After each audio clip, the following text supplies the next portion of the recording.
bienvenidos a la charla. Hoy vamos a hablar de cómo deployar un clúster de MongoDB en Jardin, usando Terraform y Ansible.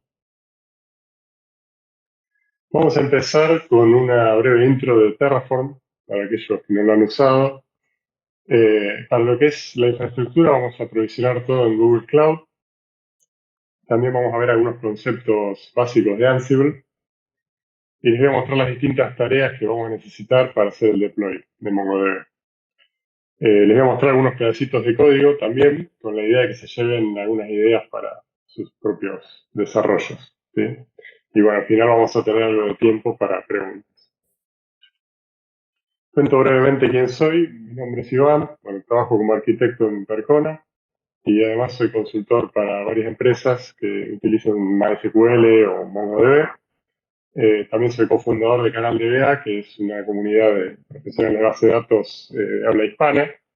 Y después al final de la charla les voy a dejar un link si les interesa unirse.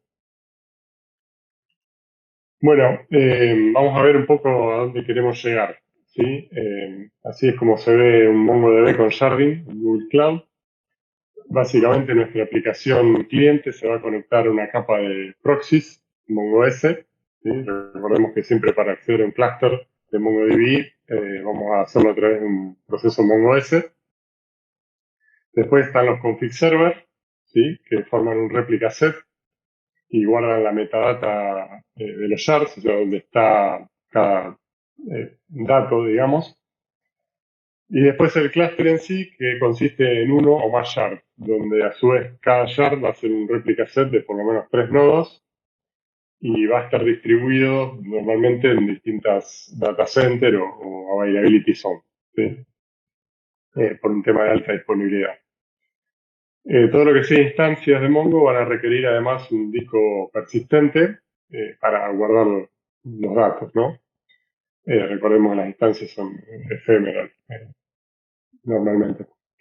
Después lo que es el monitoreo, vamos a usar PMM Server, que corre sobre Docker y requiere una instancia dedicada. Les voy a mostrar un poquito más en un ratito. Y para el tema de backups, vamos a usar un producto que se llama PBM de Percona, que lo que hace es escribir el backup en un bucket de Cloud Storage, ¿sí? En este caso. Entonces, un poco el plan sería primero definir cosas como cuántos shards vamos a usar, cuántos server por réplica set y además cómo los vamos a distribuir en las distintas availability zones o data centers. Una vez que tenemos esto, vamos a crear la infraestructura usando Terraform, o sea, todo lo que sea instancias, discos y demás. Y finalmente instalar la parte de software con Ansible, ¿sí? Y además configurar lo que es el backup y monitoreo. Empecemos un poquito hablando de Terraform. Bueno, es una herramienta de infraestructura como código, algo similar a GitHub, se podría decir, en cierto sentido.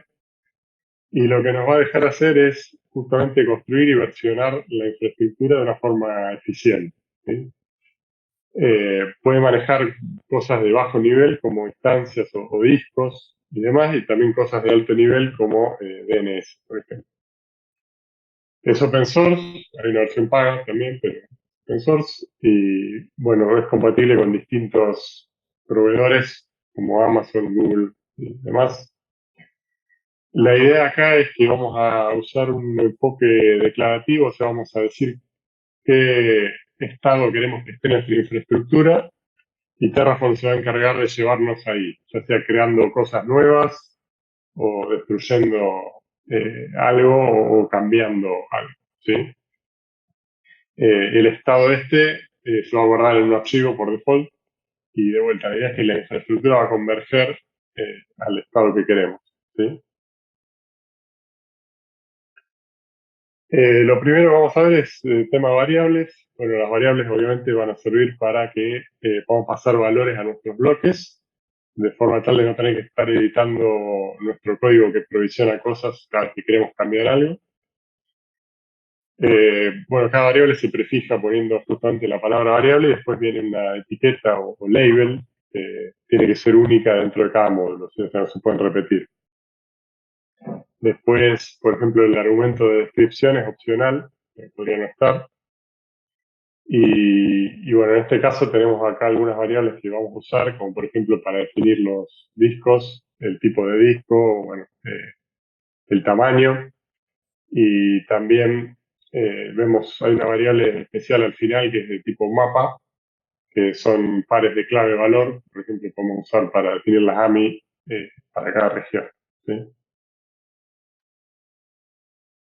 Bueno, vemos un poquito el código para provisionar una instancia ahora, en este caso en Google Cloud. Lo primero es que tenemos dos bloques. El primer bloque va a crear un disco y el segundo es el que provisiona la instancia. Recordemos que hoy íbamos a necesitar, dijimos, un disco persistente para cada una de estas instancias.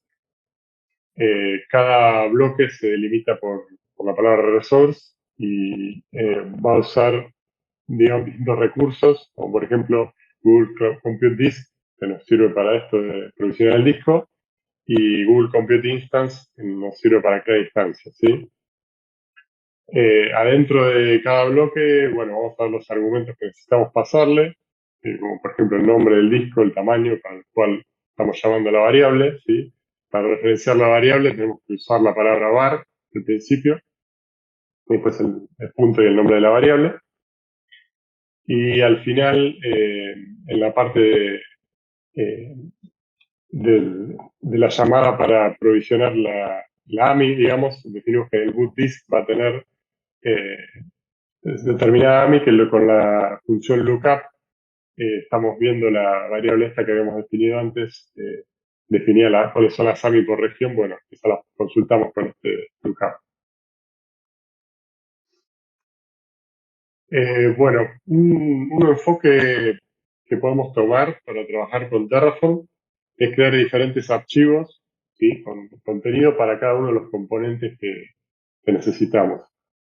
Las variables conviene siempre que estén en un archivo separado.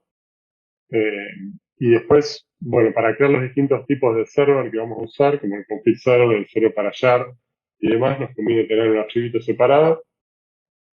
Y después vamos a usar dos más, en este caso, uno para definir todo lo que tenga que ver con la red y el otro para configurar la parte de backup, para definir el bucket y demás cosas, ¿sí? Que necesitamos.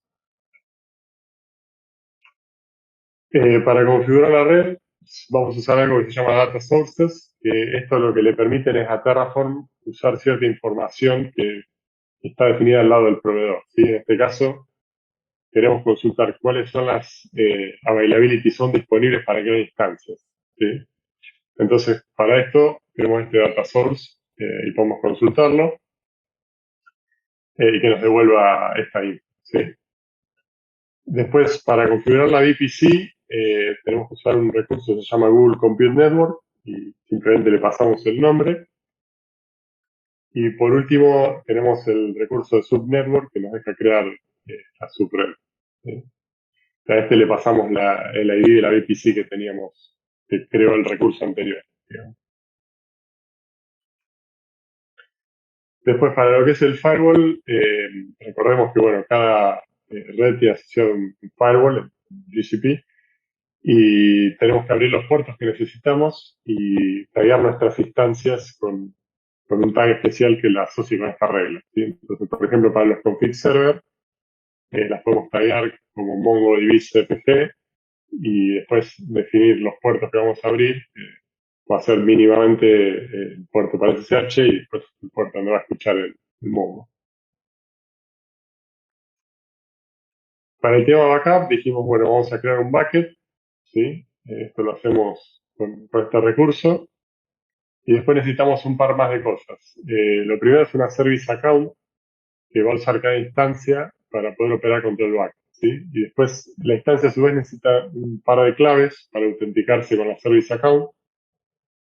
Y además tenemos que definir en el bucket los permisos necesarios. En este caso vamos a usar el rol de storage admin, grantearle ese rol a la service account, cosa que las instancias puedan operar directamente contra el bucket, ¿sí? Después, para monitoreo, dijimos que vamos a usar PMM, para Monitoring and Management, y esto tiene dos partes. Por un lado, tenemos un cliente PMM, que va a correr localmente en cada instancia y va a subir las métricas al server, ¿sí? Después el server está basado en Grafana y guarda lo que es métricas históricas, digamos. Además de esto, nos permite ver cosas como el análisis de las queries que están corriendo y, por ejemplo, podemos configurar alertas. Hay una demo online, si no lo conocen, lo quieren probar, está en la dirección que les dejo por acá. Bueno, después de esto ya tendríamos, digamos, los servers configurados, la red y la infra para el backup. Lo que quedaría es deployar el software, ¿sí? Para esto dijimos vamos a usar Ansible y bueno, básicamente Ansible es un motor de automatización, ¿sí? Que podemos usar para este tipo de cosas. Una de las cosas que tiene de bueno es que se conecta por SSH, o sea, no requiere ningún tipo de agente ni ninguna regla de firewall adicional. Es open source, también hay una versión paga. Y hay una interfaz web que se llama WX que nos permite coordinar la ejecución, manejar el inventario y demás, ver el historial, todo a través de la web, ¿sí? Bueno, para lo que tenemos que hacer del deploy, básicamente tenemos que seguir tres pasos, ¿sí? Primero hay que generar un inventario para Ansible. Después tenemos que definir las variables de Ansible que van a definir la cantidad de servers y demás, similar a lo que hicimos con Terraform. Y por último, habría que ejecutar nuestro código, ¿sí? Se hace con el comando Ansible Playbook. Entonces empecemos hablando un poquito del inventario. Para el formato del inventario nos conviene definir un esquema que nos sirva para que nuestro código sea más fácil de escribir. Entonces, para este caso vamos a usar un grupo para cada shard, ¿sí? Que va a tener los servers que componen el replica set de cada shard. Después un grupo para el replica set de config servers. Y por último, un grupo para los routers MongoDB. Así es un ejemplo de cómo se vería. ¿Sí? Por ejemplo, con dos shards, de tres servers cada uno, los tres config servers y un MongoDB. Un truquito que vamos a usar es que un miembro arbitrario de cada grupo lo vamos a taggear como MongoDB Primary y de esa forma va a ser más fácil después saber de antemano cuál va a ser el primary, porque si no definiéramos ninguno podría caer en cualquiera de los tres, ¿no? Se nos va a facilitar el código. Hablemos un poquito de lo que es variables. Acá, bueno, vamos a definir cosas como desde dónde se van a copiar los archivos, si es un repo, si los tenemos en un equipo, qué puertos de red vamos a usar, los paths para datos, por ejemplo, y demás, y temas como autenticación, encripción y backups, ¿sí? Y después, bueno, las tareas para automatizar van a ser todas estas, ¿no? Que vamos a tener que instalar paquetes, crear archivos de configuración, levantar o bajar servicios, bueno, hacer el init del replica set, bueno, crear los usuarios, configurar el backup, agregar el monitoreo y por último, agregar los shards al cluster. Vamos a empezar viendo cómo instalar un paquete. Para esto tenemos un módulo built-in que se llama package, ¿sí? Y lo que podemos hacer es definir una variable con todos los paquetes que necesitamos y después iterarla con el with items que nos permite, digamos, justamente esto, o sea, mandarle todos estos paquetes al módulo, ¿sí? Esto se genera de forma dinámica, digamos. Después, para generar un archivo de configuración, lo que podemos usar es templates, ¿sí? La idea es como crear el esqueleto adentro de un archivo J2, ¿sí? Y estos soportan ciertas construcciones como estos if-else, por ejemplo, que nos van a permitir incluir diferentes secciones basadas en lo que tengamos definido en nuestro archivo de variables. Por ejemplo, si tenemos un archivo de variables con la ubicación del key file, por ejemplo, y podemos definir si queremos que use el key file o si queremos certificados para la autenticación de los miembros del replica set. Y bueno, condicionalmente incluimos una sección o la otra, ¿sí? Una vez que está definido el template, hay que llamarlo desde un módulo, ¿sí? Para que se haga el render, digamos, en tiempo de ejecución.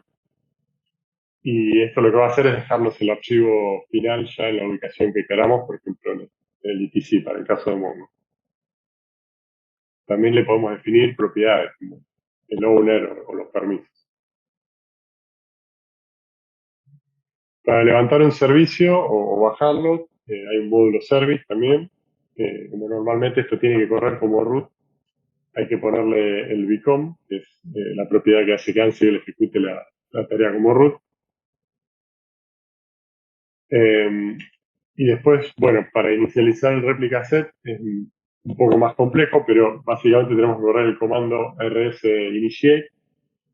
Y si recordamos cómo era el inventario que teníamos, Ansible nos va a generar una variable que se llama group names para cada host, donde va a tener la lista de grupos, ¿sí? Por ejemplo, si tomáramos el host 1, esta variable va a decir CFG solamente, en este caso, ¿no? Entonces, usando esto, se puede definir un template, digamos, donde el ID del replica set lo puedo sacar de la variable esta group, ¿sí? Básicamente tomando el primer valor nos va a dar el grupo, y después, a su vez, podemos sacar todos los hosts que pertenecen a este grupo, ¿sí? Usando esta construcción que se ve acá. Y además, otra de las cosas que tenemos que hacer es definir el puerto, ¿sí? Donde vamos a agregar el host. Y esto, basado en el nombre del grupo, se empieza con la palabra shard, de acuerdo a la convención que habíamos tomado. Definimos que el puerto es el de shard y si no el otro, ¿sí?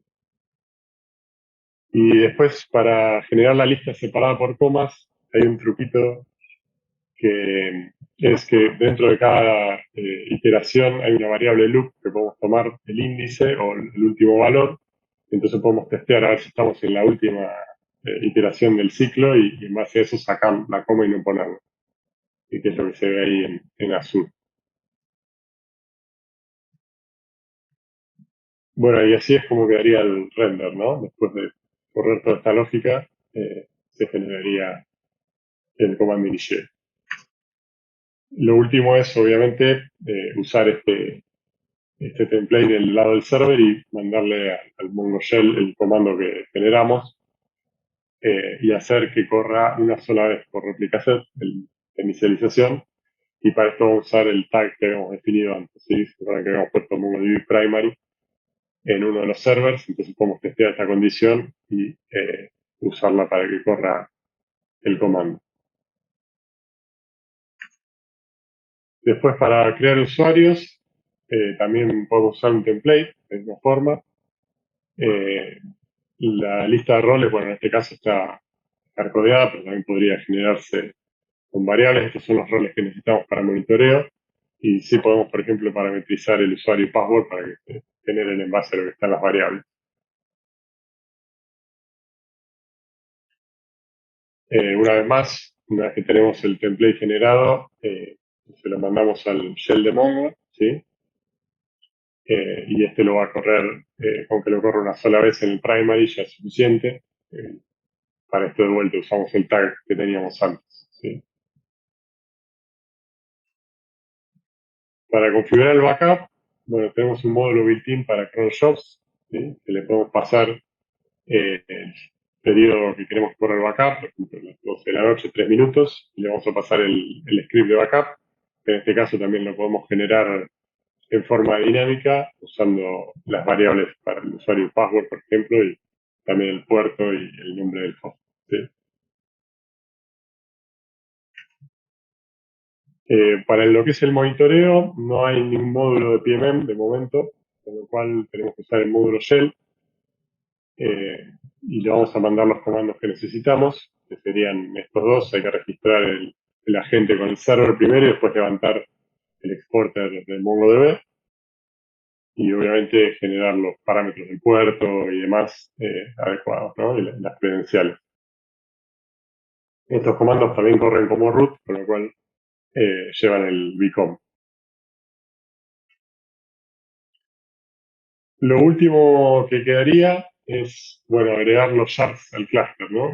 Recordemos que se corre desde el MongoS, el comando add shard, ¿sí? Entonces, una forma de hacerlo es correr una tarea por cada grupo que se llame shard algo, Y el tema es que, digamos, si bien la tarea va a correr en cada yard, en realidad el comando tendría que correr en el MongoS, ¿sí?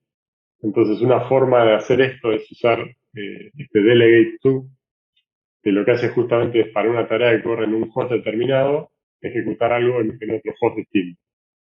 Entonces, delegándole a, por ejemplo, el primer host que figura en el grupo MongoS, que es lo que estamos sacando acá, vamos a lograr que corra el MongoShell ahí en vez de en cada llave, ¿sí? Y bueno, el último paso sería correr justamente nuestro código con el comando Ansible Playbook, que hay que pasarle el nombre de la playbook, el inventario y la password de sudo, ¿sí? Ya tendríamos todo deployado, ¿vale? Entonces, bueno, repasando los pasos que seguimos, lo primero fue definir la topología, cuántos servers, cómo estaban distribuidos y demás. Esto básicamente es editar los archivos de Ansible y de Terraform, ¿sí? Que vimos, los archivos de variable. Después tendríamos que correr el comando Terraform Apply para que nos provisione toda la infraestructura. Y una vez que están listos todos los recursos, correr el comando Ansible Playbook para que nos instale el software y configure todo lo que vimos, ¿sí? Entonces, básicamente con estos dos comandos tendríamos todo deployado en nuestro cluster. Y bueno, espero que les haya sido útil la charla. Gracias por venir. Y si les interesa unirse al Slack del canal de BA, acá les dejo un link de invitación. Y cualquier pregunta, la pueden hacer ahora. Muchas gracias.